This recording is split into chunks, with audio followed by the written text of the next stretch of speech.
Hello दोस्तों, हमारे channel में आपका स्वागत है। आज हम शुरू कर रहे हैं यूपी पुलिस कांस्टेबल के लिए हिंदी की क्लास, जो कि बेहद इम्पोर्टेंट होने वाली है।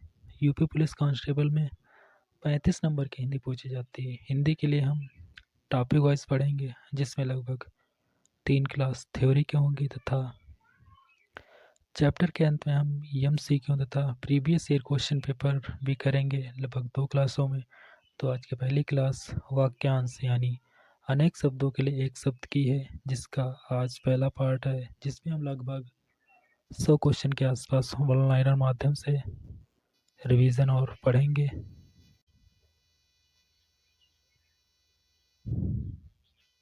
वाक्यांश अनेक शब्दों के लिए एक शब्द।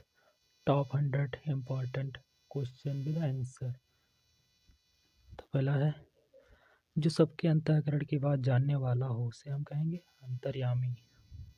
जो पहले कभी न हुआ हो, अभूतपूर्व। जो शोक करने योग्य हो, अशोक।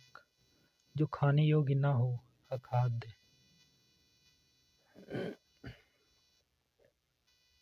जो पिया ना जा सके, अपेय। जिसके टुकड़े ना हो सके, अखंड। जिसका खंडन न किया जा सके, अखंडनीय। जिसके खंड या टुकड़े न हुए हों, अखंडित। जो छीड़ ना हो सके, अक्षय। जो बीत चुका हो, अतीत। जो बीत चुका हो, अतीत। अदृश्य या अप्रत्यक्ष। जो सदा से चला आ रहा है, अनवरत या शाश्वत। जो कभी नहीं मरता, अमर्त्य या अमर। जो आगे दूर की ना सोचता हो, अदूरदर्शी। जो आगे दूर की सोचता हो, अग्रसोची या दूरदर्शी। दोपहर के बाद का समय, अपराह्न। लेकिन दोपहर के जो पहले का समय होता है वो पूर्वाह्न होता है। पहले हो, अग्रगण्य। जो पराजित न किया जा सके, अपराजेय। जो पढ़ा न जा सके, अवाच्य या पठनीय। अन्य भाषा में परिणत, अनुवाद या रूपांतरण। जो सबसे आगे रहता हो, अग्रणी। जिसके पास कुछ न हो, अकिंचन वो कहलाता है। तो हुआ कोमल भाग, कर्णपाली कहलाता है। सुंदर और बड़े बालों वाली स्त्री केसनी कहलाती है। केस के बालों को सजाने संवारने का काम केस विन्यास कहलाता है। ठीक अपने क्रम से आया हुआ, क्रमागत कहलाता है। तांत्रिक जो अपने हाथ में कपाल खोपड़ी ले रहते हैं वो कापालिक कहलाते हैं। जहाँ अपराधी रखे जाते हैं कहलाता है कारागार, जेल या बंदी गृह कहलाता है। रखने वाला कारागारिक कहलाता है। कार्य करने वाला व्यक्ति कार्यकर्ता कहलाता है। किन्हीं निश्चित कार्यों के निर्वाह के लिए बनाई गई समिति कार्य समिति कहलाती है। लेखन अति उत्तम होना, कलम तोड़ना। कठिनाई से होने वाला, कष्ट साध्य। कुसंगति में पढ़कर चरित्र पर दोष लगना, कलंक कहलाता है। कुसंगति में पढ़कर चरित्र पर दोष लगना, कलंक कहलाता है।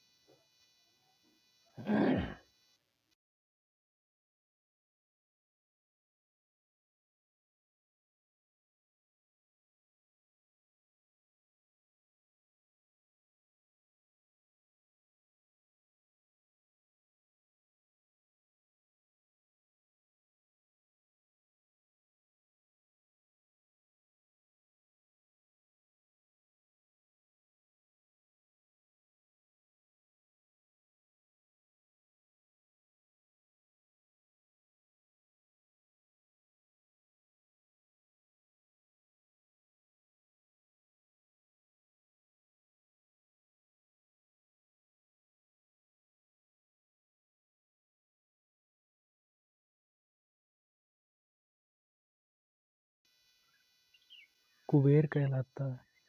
जिसकी गर्दन कबूतर की तरह सुंदर हो, कपोतग्रीवा कहलाता है। जिसकी ग्रीवा शंख की तरह हो, वो सुग्रीव कहलाता है। जो अपने काम से जी चिराता हो, कामचोर कहलाता है। जो पाप पुण्य हर्ष विषाद से मुक्त शुद्ध स्वभाव वाला हो, वो केवल्यात्मा कहलाता है। जो अच्छे चाल चलन का ना हो, कुचाली कहलाता है। बाहरी जगत का ज्ञान ना हो, कूपमंडूक, इच्छानुसार रूप धारण करने वाला कामरूप, जो मूल लिया हुआ हो, कृत मतलब खरीदा हुआ हो। लाल कमल कोकनद कहलाता है, जो इच्छा के अधीन है, इच्छाधीन, ऐच्छिक। इतना ही पर्याप्त है, इत्यलम, इतना ही पर्याप्त है, इत्यलम। जो इंद्रियों को वश में कर ले, जितेंद्रिय कहलाता है। आकाश में दिखाई देने वाले 7 रंगों वाले धनुष इंद्रधनुष कहलाता है।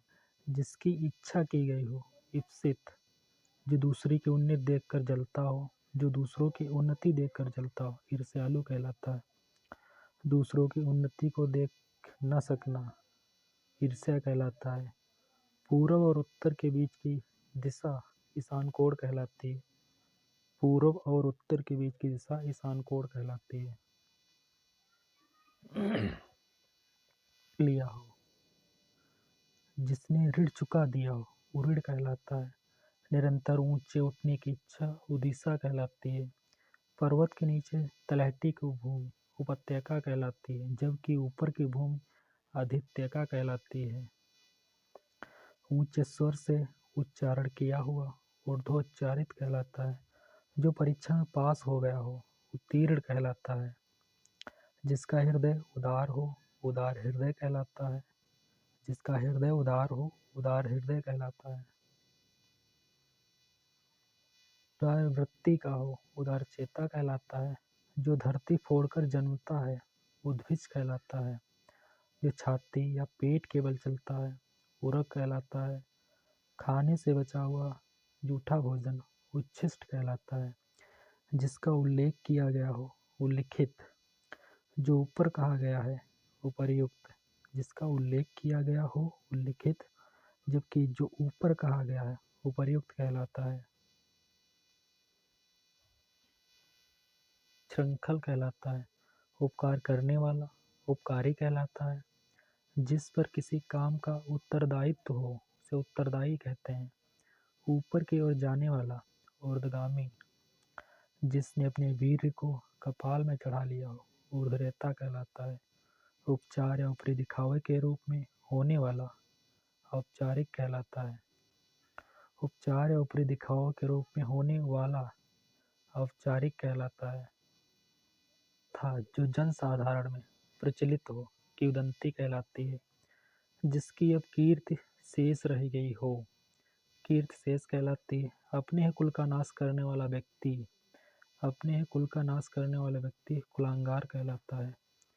जो अच्छे या ऊंचे कुल में उत्पन्न हुआ हो, कुलीन कहलाता है। जिसकी बुद्धि कुश की नोक के समान तीखी हो, कुशाग्र बुद्धि कहलाता है।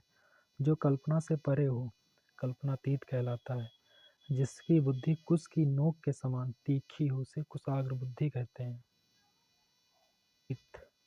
जिस स्त्री की शादी न हुई हो, कुमारी। जिसे कर्तव्य सूझ न रहा हो, किम कर्तव्य विमूढ़। पद आयु आदि के विचार से औरों की अपेक्षा छोटा, कनिष्ठ कहलाता है। जो किए जाने या करने योग्य हो, करड़ई या कर्तव्य कहलाता है। जल थल दोनों जगह रहने वाला जल भूमिया कहलाता है या उभयचर कहलाता है। विस्कृत कहलाता है। जो अवैध संतान हो, जारज कहलाता है। वह यान जो जल में चलता है, जलयान कहलाता है। झूठ बोलने वाला झूठा। जिसके लंबे लंबे बिखरे हुए बाल हों, झबरा कहलाता है। झगड़ा करने वाला व्यक्ति झगड़ालू कहलाता है। बिखरे हुए बाल हों, उसे हम झबरा कहते हैं। पर चलने वाली मोटर गाड़ी टैक्सी कहलाती है। मूल बातों को संक्षेप में लिखना टिप्पणी कहलाती है। टाइप करने की कला टंकण कहलाती है।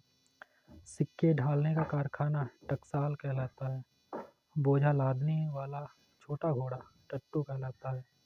चारों ओर जल से घिरा हुआ भूभाग टापू कहलाता है, जबकि 3 ओर से जल से घिरा भाग प्रायद्वीप कहलाता है।